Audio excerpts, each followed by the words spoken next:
This is when chaos happens and there's oh my god, I'm just gonna be everywhere. Stuff. Oh my god. It's like me at a salad bar. Flowers are flying. The pressure.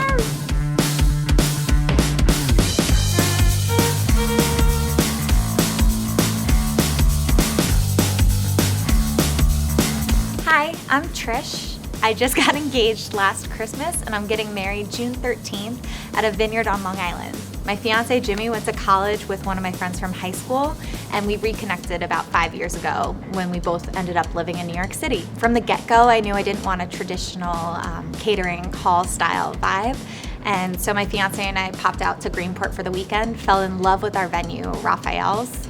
It has a Tuscan-inspired vibe. I knew right away that we wanted to do blush and burgundy themes, essentially shades of wine. Our guests will be transformed to a different room to dine. So there are long, big tables, and essentially I'm thinking of basically wild flowers with pops of color with wild greenery. I'm excited to see what everyone presents. Hey guys, I'm Liz, the visual styling director here at Good Housekeeping magazine. I am responsible for all of the images that we photograph for the magazine, how they look, how they're styled. I have a background in graphic design. My job means that I can be anywhere from a crafter to a painter to a designer to a set builder. We once made a miniature bathroom, so it meant tiling and grouting. So you name it, I've probably done it. Hi, I'm Betsy. I'm an art director here at Good Housekeeping. I work a lot on the website, so anything that you see that's designed, whether it be imagery or typography. I worked on a This Is Us package back in March. It was a lot of photo collaging and laying out the digital story. My job is definitely visual, but it's not as hands-on as what Liz does. And I think I'm gonna give Liz a run for her money today. But Trish from our food team is getting married in a few months, and she challenged us with creating a centerpiece idea for her wedding. She wants to keep the budget under $30 for each arrangement, and she's getting married at a vineyard, so her theme is sort of shades of rosé. We've got a ton of craft supplies here. So 30 minutes, let's get crafting.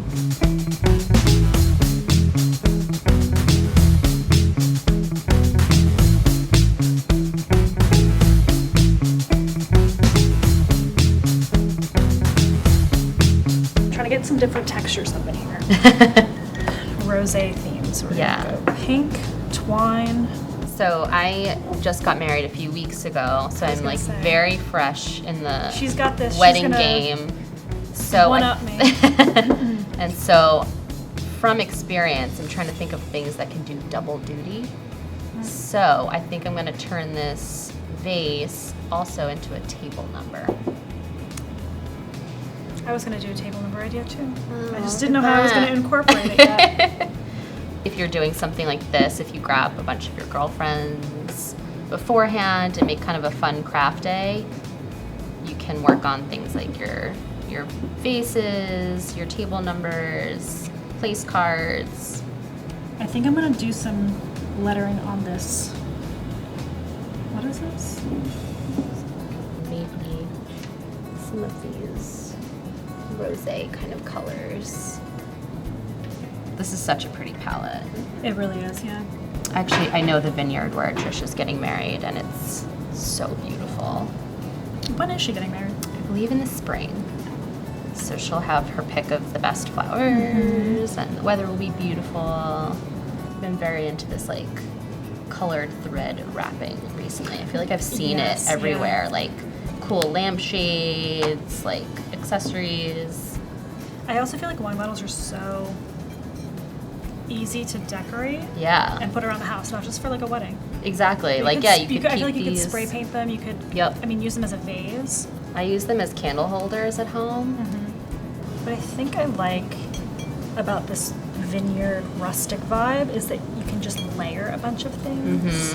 So I think that's my plan of attack here. Yeah. I'm just I gonna feel like layer nothing a should bunch. feel too like perfect or precious. Which is great for mistakes. Yeah, exactly. And under a It's time forgiving. crunch. Yes. How are we doing on time, by the way? My problem is that like I'm liking how something's turning out, and then I overdo it, and then I add too much stuff to it. I'm like, It's like me at a Should've salad just- bar. I'm spending too much time on this wrapping. I may not even know get if to this- corks.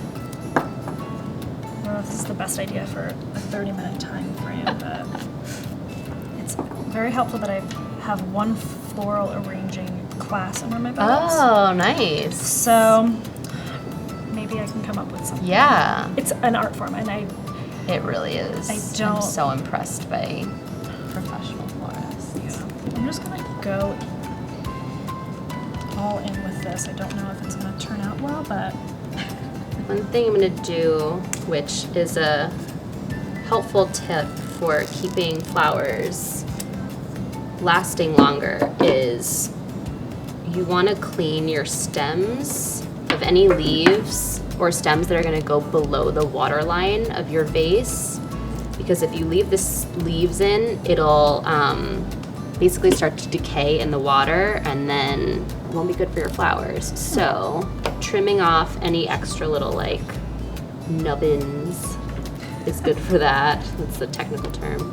And it's always good to give your flowers a fresh cut on the bottom and cut them on an angle. I'm pretty sure it helps them absorb more water, but I could be making that up. not too bad, huh? Oh my gosh. It's not a grapevine, but But it's like a modern it's cute. interpretation of a grapevine. And I mean, I know this is for weddings specifically, but like this would be so fun to do for like just a dinner party or like Oh yeah. something, a little Friendsgiving. You know what? I think I want to change my mind at the 11th hour. I pretty much always. And I know that I don't have like a base, but I feel like I want. Oops. But I feel like I want to use this eucalyptus as kind of like accents around. Ah, the yes. vase. Extend the And then arrangement. yeah. These are just so pretty, and they like bounce in such a nice little way. Oh yeah, those are. Oh, yours looks very cute. So does yours. Oh, I love that. Just chic knot. Okay. Jeez. This is when chaos happens and there's Oh my just god, stuff I'm just gonna be throwing everywhere. stuff. Yeah. All right. Oh my god. Oh, the pressure. I feel like this would need a little bit of eucalyptus too. Oh my god. Okay. Should I add one more big flower? Oh, I want to open this up. Let's get this big flower open. Oh my god. Okay. The final touches. Flowers are flying. That looks so cute. Yeah. Obviously, I need to take another course in flower arranging. Oh.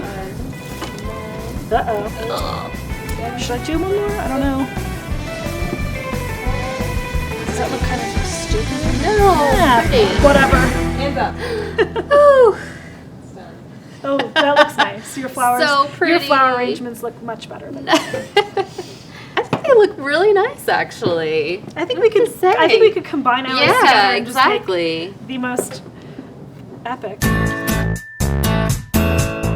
So for my arrangements, I kept it pretty simple. I stuck with just the green bottles, which felt very like classic Vineyard to me. Just using a little bit of hot glue, I wrapped some colored embroidery thread around the neck of the bottle, and then just with a little bit of metallic paint, added a simple number to each, and that's kind of all I really did on the bottles. And then for the flowers, just had sort of one sort of large statement flower for each one, and then just filled in the rest with some more like tenderly viney pieces. When I think of rustic, I think of layers and texture, so I kind of wanted to pair the two different color wine bottles and add a lot of twine and kind of layer it up. This one I kind of went a little bit more simple with just the big knot with this burlap. And I thought it'd be really fun to create some type of, what is this? I guess you would say like a coaster of some sort. So I cut up some wine corks, and I think it just kind of adds to the presentation, and then just filled it out with some eucalyptus. Wow, these are incredible. Seriously, so beautiful. I love the way that both incorporate the wine bottles in a way that's subtle, not too over the top, and a perfect blend of greenery with some big key moments of color. The simplicity of the numbers feels like something I could personally pull off, not being the craftiest myself. This one I really love. Wow, there is a cork trivet. I feel like that deserves some bonus points because I don't even know how they pulled it off. Oh, hot glue. That is such a fun, kind of a nice touch. I love that this has kind of two bottles, which definitely play up, taking up more space, whereas this one may feel a little scarce if it's on a long table. I love also the greenery that's kind of thrown on the table. I've been playing around with that. And the script, which is for each table. I do prefer the flowers in this one, the way that they're arranged, that they're kind of a little more wild and all over the place. But this is definitely a tough decision. There's just so much care and extra elements that have been thrown into this one that I feel like it has to be the winner. Oh my gosh! Yay! Yay! I'm so excited. I think these will look beautiful on Trish's the centerpieces at her wedding. They will. So stiff competition, but Perfect for the vibe. I'm happy she though. liked them. Yeah. Thanks so much for watching. Be sure to comment and like below. Tell me who you think should have won or any takeaways that you have for me. And be sure to subscribe.